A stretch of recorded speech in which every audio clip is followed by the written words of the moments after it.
पूछे जनक जी की धरिया राम कैसे तोड़ी है धनुहिया।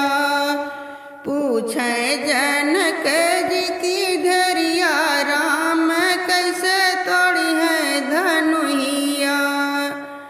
अबही तो राम जी की बाली उमरिया। अबही तो राम जी की बाली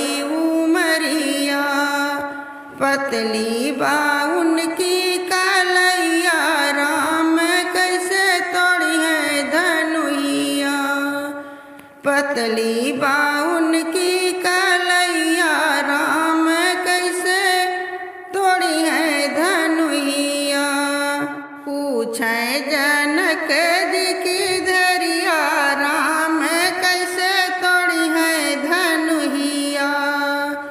पूछे जनक जी की धरिया राम कैसे तोड़ी है धनुहिया। अबही तो राम जी की पतली कलैया। अबही तो राम जी की पतली कलैया।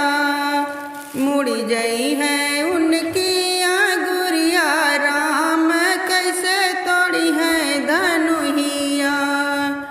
मुड़ी गई है उनकी आंगुरिया राम कैसे तोड़ी है धनुहिया। पूछे जनक जी की धरिया राम कैसे तोड़ी है धनुहिया। पूछे जनक जी की धरिया राम कैसे तोड़ी है धनुहिया।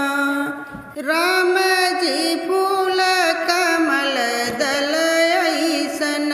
राम जी फूल कमल दल ऐसन।